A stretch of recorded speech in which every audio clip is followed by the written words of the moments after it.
came back with so many typos and spelling mistakes, and I just did not like the vibe. Sorry. No, don't be sorry. You were supposed to. So you finished, or you're close to finishing your book, and it's time for that exciting next step. You need someone to read it and to give you feedback. This is called a beta reader, and there are lots of videos and resources out there on how to get a beta reader, groups you can join, conferences, courses, all that kind of stuff. But what I haven't heard talked about that much is paying for a beta reader. And a couple of weeks ago, I did it, and I'm gonna tell you all about my experience and whether you should do it now.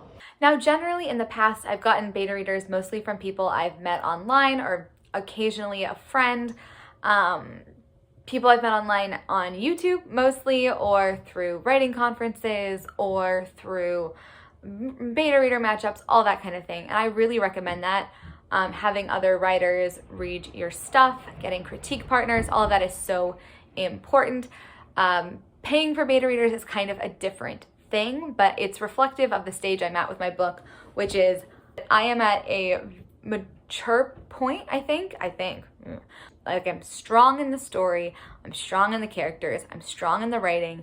There were just a few things that I was tweaking, a few things I was changing around the beginning, actually, to make it faster, that I just needed someone to tell me I understand what's happening, because my writer brain is so at this point in the weeds that it cannot see shit. There are no trees, it is just a blob. And I decided, because I wanted kind of a fast turnaround here and I didn't want to go through like a whole month of waiting, that I was going to pay beta readers. So I went on to Fiverr, honestly, probably because I've seen ads for Fiverr. I don't know if anybody I've known has like recommended it, but it was a brand name that I knew. So I'm on Fiverr, and you can go through, like, search, browse. I searched for beta reading, and there's a lot. I'll beta read and provide feedback. I'll beta read your YA. I'll beta read your crime thriller. So I'm gonna show you the page of the service that I actually ended up buying, Anna.Josie. Their headline was, "I will double beta read and offer inline feedback." That caught my attention. So you see they have 510 reviews. They have 795 orders completed, speak English, etc. And I read this and was like, okay, this is really cool. I look at the number of orders completed, I look at the reviews, I look at the ratings, obviously. I want to see a large volume of orders, because that means that people are coming back. It means that they know what they're doing. It means that their service is well established. So I looked at that, and then obviously I looked at price. So my situation was very unique. So I had two different versions of my opening. It was actually two different versions of chapter 3 and 4. So what appealed to me about paying for like two beta readers was I could have one read version A and then B, and I could have one read version B and then A, and then tell me which one they liked better.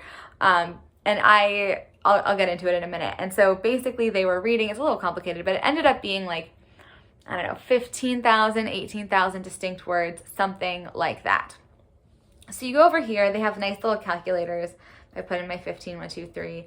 You see, oh, not 150, 15,000 goes up to about $200. If I go over to premium, here's your 80,000 words, so that's your $700. So that is not cheap, right? But it's not bad, actually, because like developmental editors are a lot more than that. They're pretty thorough. That's a lot of words. It takes a lot of time. So for what I needed, have a budget of about $200 was reasonable. So what I did was, when I found a couple of people that I liked, I messaged them using the little message button here. I'm actually try not to have that loaded. I messaged 2 or 3, so Anna Josie and a couple, and one other, I think, because their reviews looked good, the price looked good, and these guys got back to me. They got back to me so fast. They were very honest. They were like, listen, because I asked for if I could rush it and pay more to have it rushed, and they said yes, but one of us is pregnant, so like it might, the baby might be delivered in the next 10 days or something. And I was like, no problem, like I totally understand. So they were very upfront, honest about their timelines and like their commitments and stuff, which I really appreciated. They approved my, you know, reading the 2 different versions and agreed on a word count because the first 2 chapters were exactly the same in both documents. So they weren't going to charge me for like double the words because it wasn't double the words, which was really nice. And they were very professional, great in their responses. The other person I messaged came back with so many typos and spelling mistakes, and I just did not like the vibe at all. And I loved their vibe, so I just had done my research. I went right with them, which is why I strongly recommend that you message them, even if you're like, great, like this is exactly what I want right here, message them. So, and I'm not gonna show this, but I ended up getting a custom offer, double beta read, inline feedback for $200 Canadian for 2 people reading my manuscript, offering inline feedback and critique letters, up to 18,000 words with a 4-day delivery, which is awesome. So they turned it around super duper fast. I think they even turned it around in 3 days, which was incredible. Fiverr adds a service fee and obviously harmonized sales tax because I'm in Ontario. So while we are switching gears here, I just want to plug my novella, which is being released serially on Substack for the next however many weeks there are until Christmas. It's all free. You can go subscribe. It's a fun intergenerational kind of novella in short. So all the stories stand alone, but if you read them together, it's a little more juicy. Basically, we have a brother and sister who are long estranged, and they meet in a line on Christmas Eve at the post office. Now that is not where we're starting. That's the last story, and the novella is the story of how we got there and what happens in their family and their lives around them. And it's fun, it's Christmassy, there's Christmas markets, there's singing, there's actually a lot of singing. It's called Sing Me Noel. So I'm gonna link that below. Basically, I got I got 6 documents back.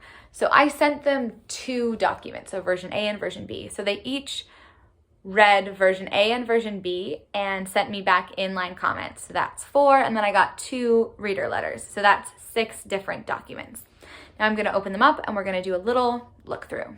So it starts with the reader letter. As I said, I got 2 of them. So I think this is from Josie.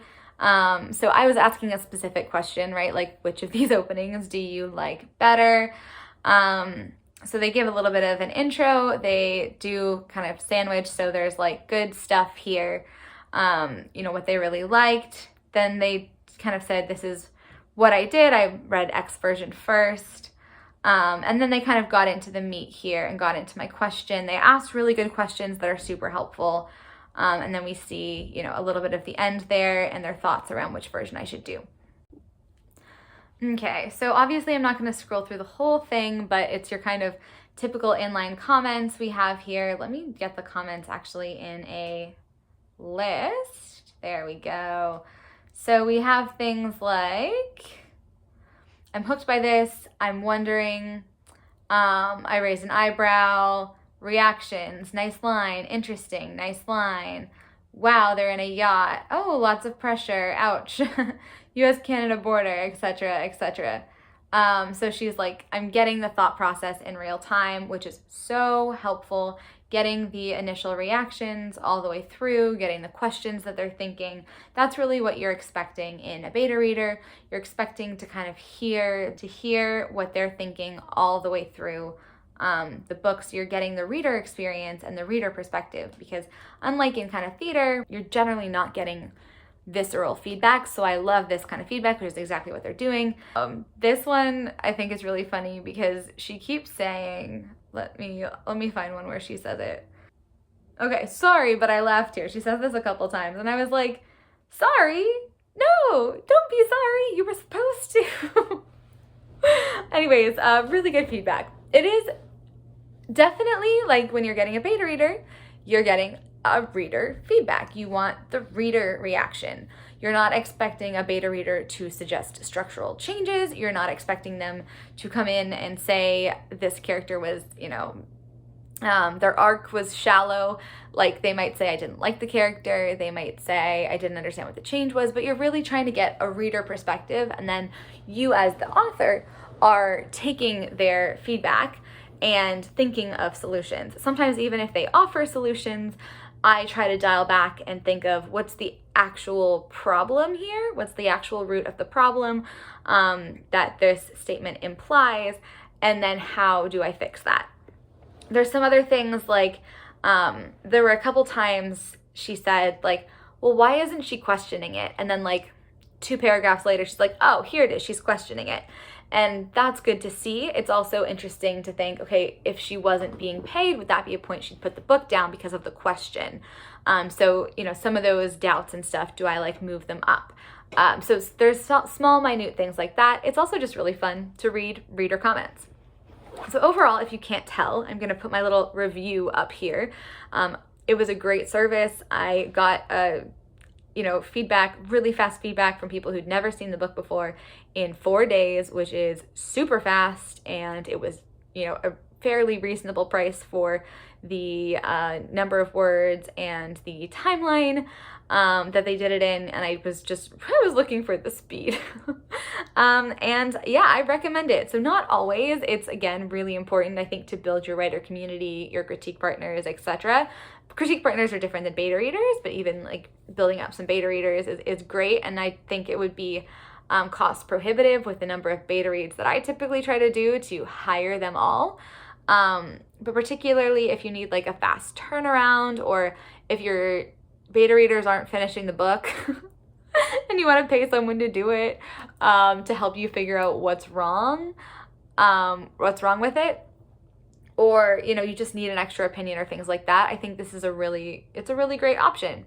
It's a really good option to do, but I would be very careful with kind of your pre-screening, your reading the reviews, your messaging before, even asking for a sample read. So asking for like the first 3,000 pages. So there were a lot that had like $30 beta read, $20 beta read. That's for like the first 2,000, 3,000 words, right? So I would even think of doing one of those first to see their style. It's only like 20, 30 bucks. So less if you're in USD. And so even if you're gonna get a full book, I would have like your top choices even do a sample for you. And sometimes they'll do a sample for free, which is always great. And a lot of developmental editors will do that as well. So those are my tips. I'm very curious if you've ever paid for beta readers or how you find them. I know that's a challenge that a lot of people face. Thank you so much for watching, and I will see you next time.